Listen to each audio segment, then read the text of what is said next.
Hello दोस्तों आपका स्वागत है हमारे चैनल एजुकेशन क्रांति में। दोस्तों यहाँ पर नई वैकेंसी आपके लिए लेकर आए हैं। यहाँ पर दोस्तों एलडीसी लोअर डिवीजन क्लर्क की भी वैकेंसी है, स्टेनोग्राफर की वैकेंसी है, इसके अलावा लाइब्रेरी अटेंडेंट की वैकेंसी है, इसके अलावा मल्टीटास्किंग स्टाफ एमटीएस की भी वैकेंसी है। इसके अलावा भी कुछ और वैकेंसी हैं जैसे टेक्निकल असिस्टेंट कंप्यूटर के लिए, इसके अलावा टेक्निकल असिस्टेंट यहाँ पर जो है एजुकेशन के लिए, इसके अलावा यहाँ पर प्रोफेशनल असिस्टेंट, कॉपीइस्ट, इसके अलावा यहाँ पर असिस्टेंट और यहाँ पर कार्टर की भी पोस्ट है। सारी पोस्ट के यहाँ पर जो है आपने पे लेवल देख लिए हैं, पे लेवल 7, पे लेवल 6 और पे लेवल यहाँ पर लोअर डिवीजन पे लेवल 2 के लिए है। इसके अलावा पे लेवल 4 के लिए यहाँ पर स्टेनोग्राफर की वैकेंसी है।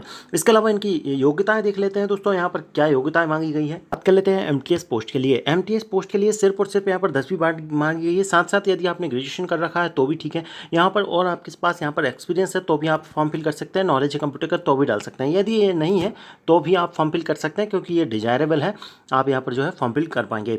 इसके अलावा दोस्तों यहाँ पर देख लेंगे आपकी अगली वैकेंसी जो कि आपकी है लाइब्रेरी अटेंडेंट। लाइब्रेरी अटेंडेंट के पास लिए आपके पास 12th होना चाहिए। साथ ही साथ दोस्तों आपके पास डिप्लोमा या सर्टिफिकेट लाइब्रेरी साइंस का आपके पास होना चाहिए। इसके अलावा आपके पास यहाँ पर जो है, इसके अलावा भी यदि आपके पास टाइपिंग का नॉलेज है, एक्सपीरियंस है यहाँ पर लाइब्रेरी का, या यहाँ पर संस्कृत का नॉलेज है तो भी आप यहाँ पर जो है डाल सकते हैं, और नहीं है तो भी यहाँ पर डाल सकते हैं। इसके अलावा यहाँ पर लोअर डिवीजन क्लर्क के लिए देख लेते हैं। एलडीसी के लिए यहाँ पर 12th मांगी गई है। आपकी स्पीड टाइपिंग की यहाँ पर टाइपिंग स्पीड दोस्तों इंग्लिश में 35 की होनी चाहिए। यदि हिंदी और संस्कृत में यदि टाइपिंग करना चाहते हैं तो दोस्तों यहाँ पर 30 की स्पीड यहाँ पर होना चाहिए। इस प्रकार से आपका 5 की डिप्रेशन जिस प्रकार से हर वैकेंसी में मांगा जाता है उस प्रकार का आपका होना चाहिए। ये तो सामान्य योग्यता हो गई। यदि आपके पास ये भी है तो भी आप फॉर्म फिल कर सकते हैं। यदि आप नॉलेज जानते हैं संस्कृत का या बीए के साथ आपने संस्कृत कर रखे हैं एक सब्जेक्ट के साथ तो भी आप फॉर्म फिल कर सकते हैं। इसके अलावा यहाँ पर स्टेनोग्राफर की पोस्ट है जिसमें कि आपके सिर्फ और सिर्फ 12th मांगा गया है, और साथ ही साथ आपके 10 मिनट में 80 वर्ड पर मिनट की आपके टाइपिंग आपकी आनी चाहिए। ट्रांसक्रिप्ट आप कर पाएँ इंग्लिश को 50 मिनट में और 65 मिनट में यहाँ पर हिंदी को। इसके अलावा यहाँ पर डिजायरेबल में हिंदी संस्कृत नॉलेज बोला है तो दोस्तों आपके पास नहीं है तो भी आप डाल सकते हैं क्योंकि यहाँ पर जो है सिर्फ डिजायरेबल रखा गया है। इसके अलावा यहाँ पर जो है अगली पोस्ट की बात करें तो आपकी अगली पोस्ट है टेक्निकल असिस्टेंट जो कि लैब कंप्यूटर के लिए है। यहाँ पर आपके पास या तो बीई बीटेक कंप्यूटर से हो, या आपने एमसीए कर रखा हो, या आपने एमएससी कंप्यूटर साइंस से कर रखी हो, या इसके अलावा भी आपने यहाँ पर एमबीसीए कर रखा हो या बीएससी कंप्यूटर साइंस से हो, या ये भी नहीं है तो दोस्तों आपके पास 3 ईयर जो है रिलेवेंट फील्ड में यहाँ पर जो है पॉलिटेक्निक हो पीएसयू से, तो इस प्रकार से हो या आपके पास अनुभव हो तो भी आप फॉर्म फिल कर पाएंगे। इस है टेक्निकल असिस्टेंट लैब जो कि संस्कृत के लिए है। तो इसमें आपके पास शिक्षा इसके में आपके पास यहाँ पर जो है बैचलर डिग्री होना चाहिए एजुकेशन से, बीएड आपका होना चाहिए, जो कि इसके साथ साथ 2 साल का एक्सपीरियंस भी यहाँ पर मांगा गया है। इसके अलावा यहाँ पर बात करें अगली तो पर्सनल असिस्टेंट की पोस्ट है। इसमें दोस्तों आपके पास पोस्ट ग्रेजुएट डिग्री होना चाहिए लाइब्रेरी साइंस से। यदि लाइब्रेरी साइंस से नहीं है तो डिग्री इन लाइब्रेरी साइंस और इक्वल। इसके साथ साथ दोस्तों आपके पास पोस्ट ग्रेजुएट डिप्लोमा भी होना चाहिए कंप्यूटर एप्लीकेशन का। इसके अलावा यहाँ पर बात करें आपकी कॉपीइस्ट की पोस्ट की बात करें तो कॉपीइस्ट की पोस्ट के लिए आपके पास पोस्ट ग्रेजुएट डिग्री होनी चाहिए संस्कृत की। इसके अलावा लोकल लैंग्वेज का आपको यहाँ पर ज्ञान होना चाहिए। इसके अलावा जो है आपके पास क्लीन हैंड राइटिंग होनी चाहिए। इसके अलावा आपके पास यहाँ पर जो है यदि एक्सपीरियंस है तो भी आप फॉर्म फिल कर सकते हैं।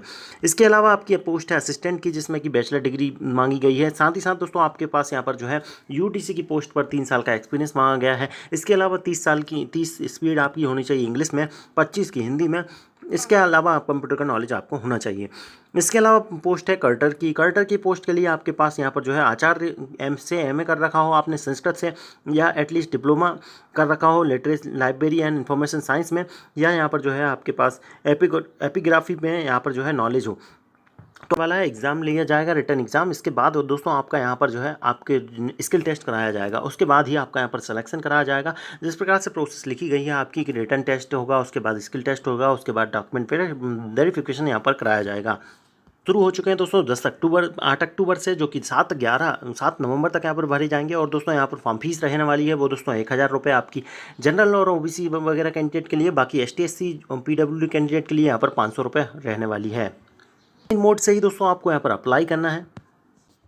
और अब अंत में दोस्तों आपको यार बता दें, ये दोस्तों वैकेंसी जो निकाली गई है सेंट्रल संस्कृति यूनिवर्सिटी जो कि एक दोस्तों गवर्नमेंट यूनिवर्सिटी है और सेंट्रल आपसे नाम से ही आपको पता होगा। तो दोस्तों ये सेंट्रल गवर्नमेंट के अंतर्गत आती है और दोस्तों यहाँ पर आपको यहाँ पर जो है वैकेंसी निकाली गई है और सरकारी वैकेंसी है, आपको सेंट्रल की जॉब मिलने वाली है। एक करके देख लेते हैं आपकी एज क्या मांगी गई है। दोस्तों आपकी कर्टर के लिए यहाँ पर एक पोस्ट रखी गई है और इसके डायरेक्ट वैकेंसी है और यहाँ पर जो है आपकी एज जो है 40 से कम होनी चाहिए, ये 40 से कम 35 से कम एज होनी चाहिए। इसके अलावा कॉपीस्ट के लिए भी एक पोस्ट है, इसमें भी 35 से कम एज होनी चाहिए। बात करें तो पर्सनल असिस्टेंट की 3 पोस्ट रखी गई है, 5 पोस्ट टोटल है। जनरल के लिए 3 पोस्ट है, एक ओबीसी एक एससी के लिए है। इसके अलावा यहाँ पर जो है 35 साल से कम आपकी एज होनी चाहिए। इसके अलावा टेक्निकल असिस्टेंट संस्कृत के लिए है, 2 पोस्ट रखी गई है, यहाँ पर जो है 35 साल से कम एज होनी चाहिए। तो 4 पोस्ट रखी गई है यहाँ पर जनरल की, 1 पोस्ट यहाँ पर जो है ओबीसी की, यहाँ पर जो है आपकी 35 से कम यहाँ पर एज होनी चाहिए। इसके अलावा स्टेनोग्राफर के लिए बात करें तो 4 पोस्ट है, जनरल की 2 पोस्ट यहाँ पर ओबीसी की, एक एससी की और एक एसटी की। यहाँ पर जो है आपकी 8 पोस्ट रखी गई है और यहाँ पर 30 साल से कम एज होनी चाहिए। इसके अलावा एलडीसी की बात करें तो टोटल 23 वैकेंसी है, 23 वैकेंसियों में से 9 जनरल की है और ईडब्ल्यूएस की 2 है, 8 वैकेंसी ओबीसी है, 1 वैकेंसी यहाँ पर एससी और 3 वैकेंसी एसटी। इस प्रकार से आपकी रखी गई 30 साल से कम एज यहाँ पर भी मांगी गई है। इसके अलावा लाइब्रेरी अटेंडेंट के लिए 1 पोस्ट है, इसमें की 30 साल एज रखी गई है। 24 वैकेंसी यहाँ पर एमटीएस की है, जिसमें कि 8 पोस्ट जनरल की है, 2 ईडब्ल्यूएस की है और 10 पोस्ट ओबीसी है, 4 यहाँ पर एसटी की है। 30 साल से आपकी कम एज यहाँ पर जो है होनी चाहिए और इसके लिए यहाँ पर एग्जाम दिया जाने वाला है। दोस्तों उसके बारे में भी यहाँ पर जानकारी दे चुके हैं। इस प्रकार से आपको जानकारी की बात दोस्तों, आपको यहाँ पर वीडियो अच्छा लगा तो लाइक कीजिएगा और दोस्तों यहाँ पर दिल्ली गवर्नमेंट से संबंधित कोई जानकारी जानना चाहते हैं यूनिवर्सिटी की, तो दोस्तों आपको प्लेलिस्ट बनी हुई है, आप प्लेलिस्ट जाकर जरूर देख सकते हैं। बाकी दोस्तों वीडियो अच्छा लगा तो लाइक कीजिएगा, ऐसी जानकारी आपको चैनल पर मिल जाएगी। धन्यवाद, जय हिंद।